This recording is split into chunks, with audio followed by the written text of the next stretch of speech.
nagulat lang ako sa mga pangalan na to. Letter J, Franz Castro. Nasa Progressive Bloc to at nandito siya nung Martes. Martes at basta this week nandito siya eh. Sino may alam nitong kay Franz Castro? Nasa paragraph 43. Tapos Leila de Lima. Tapos may nakalagay dito sa Polo Club na bigay. Sino po dito? Nagugulat lang po ako kasi traditionally ang anti-Marcos, yung progressive groups and yung Dilaw at Pink. Pero recently sa nangyayari sa Senate, Marcos na rin eh.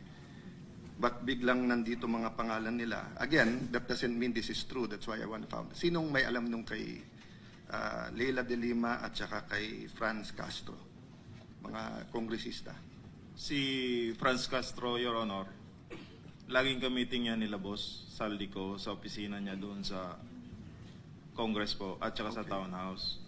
Then pagkatapos po ng meeting nila, paglabas po, may mga bit-bit na po yan silang mga paper Pag bags. sinabing sila, sino pa usually kasama ni Franz Castro? Not necessarily sa pera, sa meeting.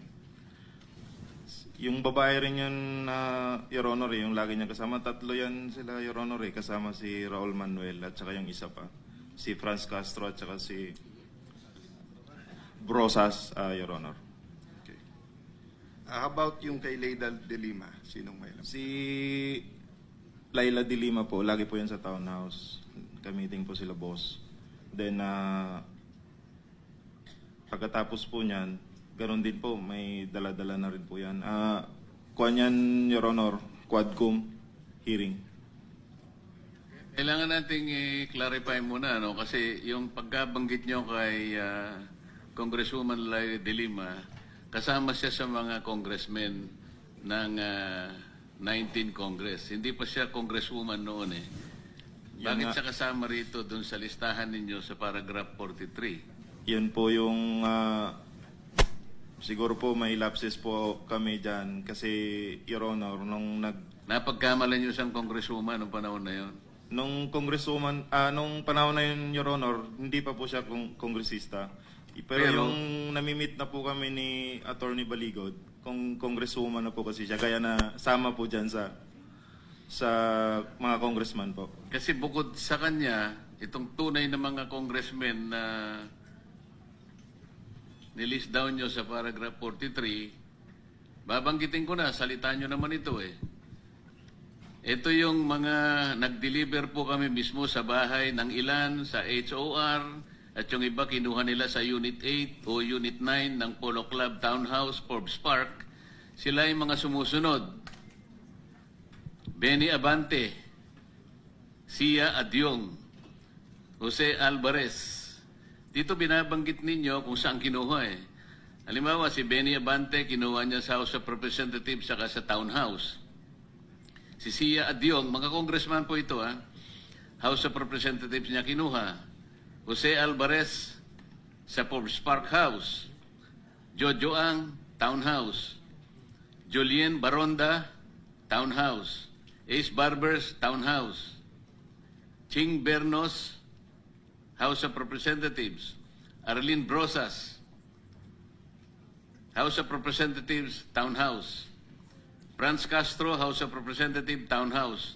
Joel Chua, House of Representatives. Manix Delipe, House of Representatives.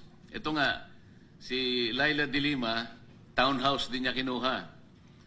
Dan Fernandez, House of Representatives, Townhouse.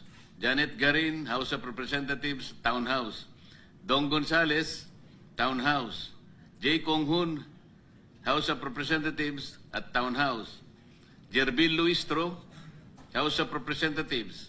Raul Manuel, House of Representatives and Townhouse. Ito yung mga makabayan group na sinasabi ni Senate President kanina eh. Raul Manuel, Franz Castro, Arlene Brosas. Ito yung makabayan block. Na kapag nagsasalita sila sa House of Representatives, matagal ko po silang nakasama roon eh. Wala nang ginawang mabuti ang gobyerno. Palagi sila na nang mabuti. Na parang sila, ay ngayon pala di ko sinasabing totoo lahat ito, kaya kayo nandito para patibayan ninyo, para tindigan ninyo na totoo lahat ang sinabi nyo rito. Sandro Marcos, Forbes Park, Paulo Ortega, House of Representatives. Joseph Paduano, House of Representatives, Townhouse. Stella Kimbo, House of Representatives, Townhouse and Residence. J.J. Suarez, House of Representatives. Erwin Tulfo, ayun, Green Hills, House of Representatives. Itong lahat po ng binanggit ninyo na mga ngayon ay naglilingkod na miyembro ng House of Representatives, yung iba naman ay wala na, kailangang mapatibayan natin sa pagitan ng inyong individual o sama-samang paglalahad